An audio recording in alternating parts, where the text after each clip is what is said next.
Happy Tuesday evening. I am Dejanay Dominique. I'm so sorry about last night. So I had some technical difficulties accessing where I was able to record. So why not have a Monday night on a Tuesday, right? I'm really excited to come to you guys this week concerning venting up. So you know that this is the unspoken D word, dealing with divorce.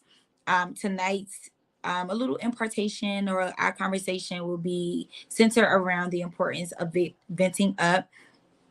Just a little background. I have been divorced. It's still a little shaky whenever I say that. But I am divorced, and I decided to do the unspoken D word divorce is because that was one of the areas of my life that I was really ashamed. Like, filling out doctor's appointments, and it's like, are you single, widowed, divorced, other? And you gotta hit divorce, of course. I went through just a period of not really accepting my reality, but in the process, as I was kind of healing, a lot of people started asking me questions. I guess I was making it look really easy, and it actually was not. But it's all well. It's all well. I love the questions that came my way. So I did decide to do the unspoken D word. What I would not want the next generation or the next person that's divorced to go through is a period of ashamed or just questioning things. When you have me that can kind of help you through it, right? So also last week I got a lot of positive feedback. You guys tore this video up. I mean, I had like 611 views, 11 shares, some comments. Oh, you guys are the bomb. So again, like, comment, and share. Tonight's topic is venting up. I'm really, really excited. Before I do that, so some of the feedback I got was um concerning the conversation as it was tips as in relationship as well. So I guess that's what it is. Take it for what you need. If you feel like the advice that is given this evening or going forward fits other areas of your life, have at it. I like that. I like it. So here we go again. Like, comment, and share. Tonight's topic is venting up. So one of the things that I learned going through my divorce was you have to be careful of who you're venting to. I learned the hard way that everybody that if you're not venting to people that have gone through what you've gone through successfully, they do not understand the confidentiality of what you're going through. Let's say that again. If you don't vent up, the people that you're venting to does not understand your level of confidence. So I found myself in situations a lot where my ex-husband would come back to me like, yeah, such and such told me you said this, or such and such told me you said that, when I thought I was venting in safe spaces. That's catch that up. So that's saying you are in a relationship. Since you guys did say that this was a relationship advice, you should only be venting to people that have saw successfully go through what you and your spouse are going through. Okay, look for examples that have conquered what you all have gone through. I know you guys, if you're watching this means that you're at the end stage of being in the divorce. So if you're confiding in someone, maybe you have your own point of view, like what has happened, because there's always three sides to the story: your side, their side, and the truth, right? That's something we learned a long time ago. But your friend shouldn't be putting your side, their side together and creating their own truth.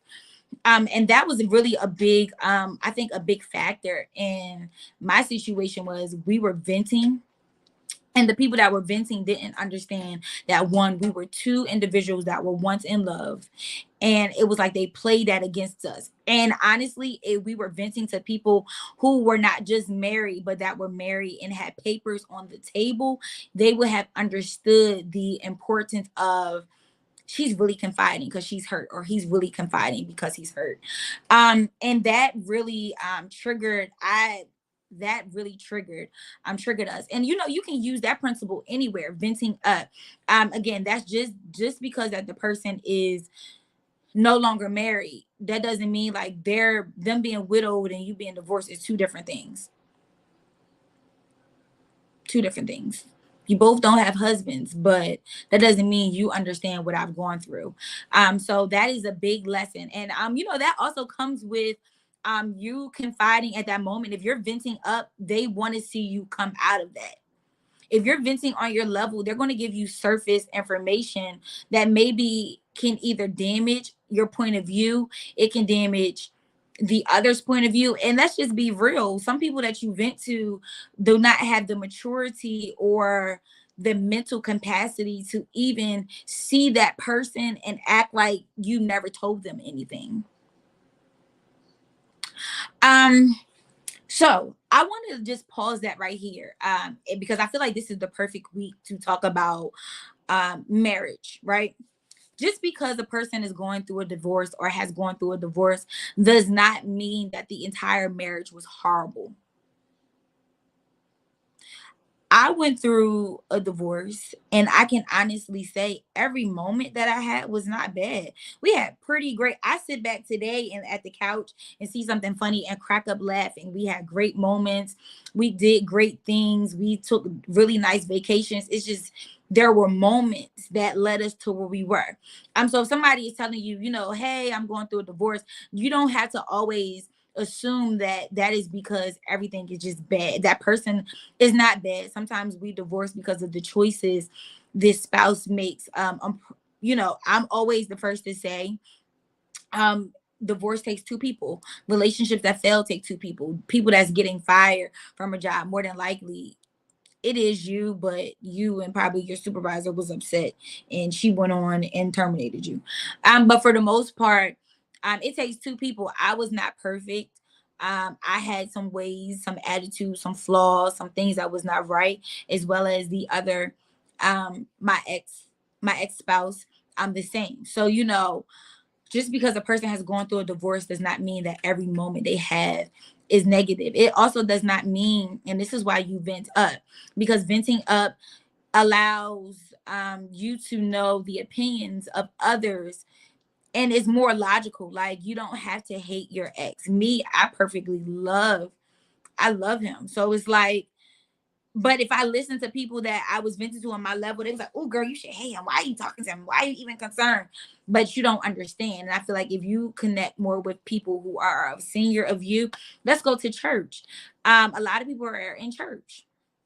Realistically, if I have an issue going on in the sanctuary, I'm not going to talk to the person that sits next to me unless it's an elder, because you don't understand the level. Like, you just have to vent up. Venting up saves you the trouble of the stuff that happens on the surface. People on the surface, they run it, they are excited to hear new stuff, they are messy, probably they don't understand, again, confidentiality. And confidentiality is a really, really big thing when going through a divorce, because one, you and your spouse, because they're not really ex yet, you and your spouse have to have people that you can trust that is in your corner.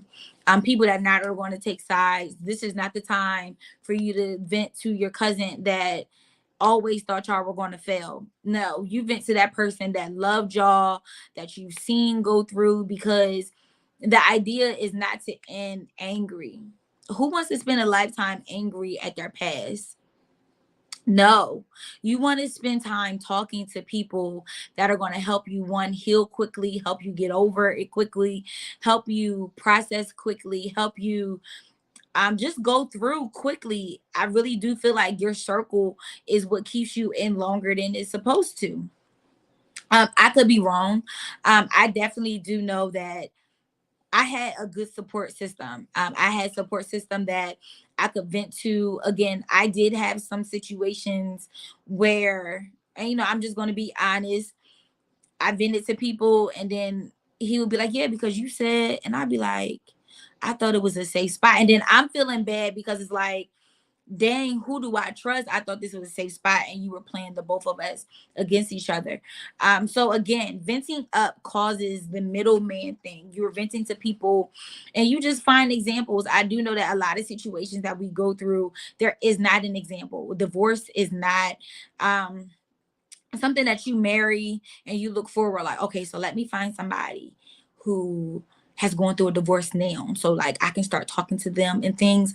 No, I'm a believer of black love. Like, work it out. If it's not something like, I don't know, everybody's tolerance is different. So again, I can't even say if it's something like, because you know what you would stay for, I can't stay for what I would stay for, and I've stayed for. You'll be like, girl, you were crazy. But we're all different. But you know, we don't get married to divorce. And I do feel like even in a relationship, if you're starting up, surround yourself with people that have gone through the early stages. Maybe you guys are young and you need a couple that, you know, conquer a blended family, or a couple that master infidelity and they've moved on, like they've moved up. Because especially if infidelity is a portion in your marriage that you're divorcing for, if you find somebody that has gone through that and survived, they definitely understand the confidentiality of, I can't share this with nobody else. I can't tell nobody else this. Like, this has to remain a secret. And again, that's just what venting up does. So that's definitely a principle that I would allow and I would want you guys to keep throughout life. Vent up. Find somebody that is a role model. Find somebody that has gone through what you've gone through. Find somebody who is going through what you're going through. You know, sometimes just because they're your friend doesn't mean that they have your best interests at heart. So I these are really, really short. Again, this one is pre-recorded. I'll be pre-recording for the next 3 weeks just because again, last night was supposed to be live. So, you know, I do apologize for that. But this one is pre-recorded again because it's Tuesday night. It's 8 p.m. So I do have some other things to do. But you are always free to leave comments. Please share. Please give me some feedback. How do you enjoy venting up? Have you ever tried venting up and it did not work for you? Let me know. I would like to know and read. I haven't found that to fail yet. I can even go, even if we're talking side from divorce, even on a job. Like, if you get a position, look for someone that was once in your position or you've watched move up successfully. Don't just, and with divorce is very keen. This is a very touchy subject. You are not alone. There is life after divorce. There is dating after divorce once you properly heal. Now, don't jump in nothing and you ain't healed and you trying to make the other person suffer because you haven't properly healed from your situation. Ask me how I know.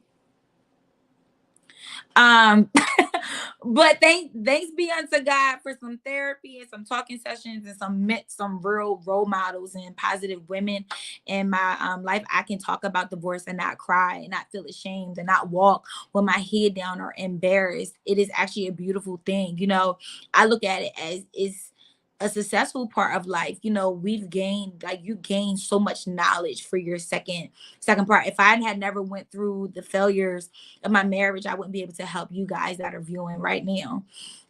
So again, tonight's subject was vent up. I hope you guys have shared and liked it and liked what I said.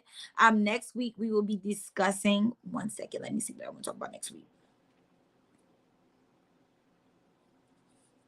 Oh, let's talk about the day of next week. Next week we'll be talking about the day of divorce.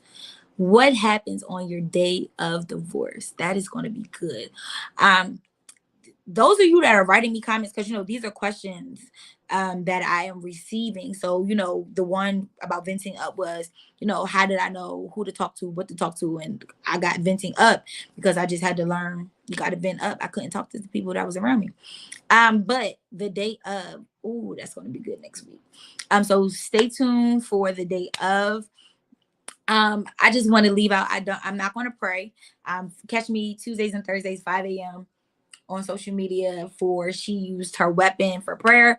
But I do just want to speak just something over you guys that, you know, after this venting, you know, I pray that God places people in your life that you feel safe with, to talk with and share your ideas and share your heartaches, and you share The good and the bad about marriage. I know, I know that divorce, the unspoken D word, is something that you don't want to hear. But if you have to go through it, I pray that God sends you people that can hold your hand through it, and you don't feel like you're alone. You're not the only one going through a divorce.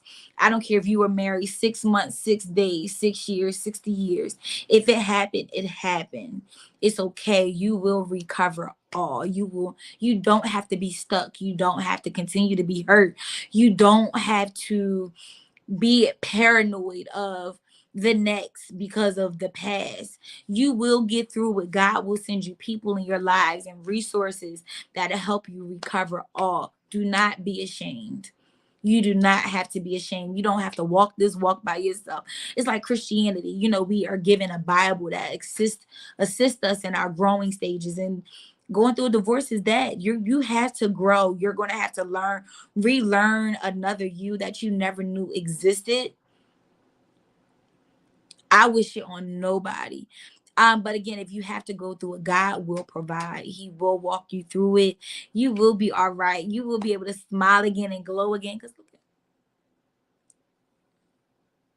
look at me, periods. But I wasn't always like this. I did have periods. And just to be a little bit transparent, I did have periods where I felt worthless and ashamed, and I was a petitioner. And now I look at the petitioner as strength. That was a strength for me to actually go and grab my value back. But I still had days after that I cried myself to sleep, and I didn't want to get out of bed, and I was depressed, and I felt worthless, and I felt ugly, and I felt like I wasn't good enough. And it was like, God, you allowed me to lose a baby and a husband. Like you dream. I had the dream wedding, and I had thought I had fairy tale marriage, and but there is life after a divorce. There is life after the day of. There is, like, you may have made a mistake concerning who you vented to, and maybe that could be an issue that you guys are having. Maybe your family is an interference, or their family is an interference. Maybe it's job, work, church, anything, finances, instability. But there is a recover all for you. It does not have to always be this hard. Even if you're in a marriage, and that's one thing I want to say, and then I promise I'm getting off. If you're in a marriage and things are not going right, definitely seek counseling. Go to therapy, try it. Don't be so quick to end things. Don't be so quick to give up. Don't be so quick to walk away and throw in the towel. Marriage is so beautiful, and God will bless your union. It now, I'm not saying stay in and you get your head beat up on, or you're getting cheated on repeatedly. But if it's things that can be fixed, like communication issues, instability, and things like that, prayer works. And especially if this is a woman, listen to this. You have a closet that you can use and speak to your father, and your father can download instructions for your husband that can change the trajectory of your marriage. Don't be afraid to use your voice. Don't be afraid to speak your opinions. Don't be afraid to hold everything in. And that's all I have for you guys. Again, meet me on Monday evening at 8 p.m. as we discuss the day of. Um, I love you all. I look forward to hearing your feedback and seeing how this video does. Love y'all. Bye.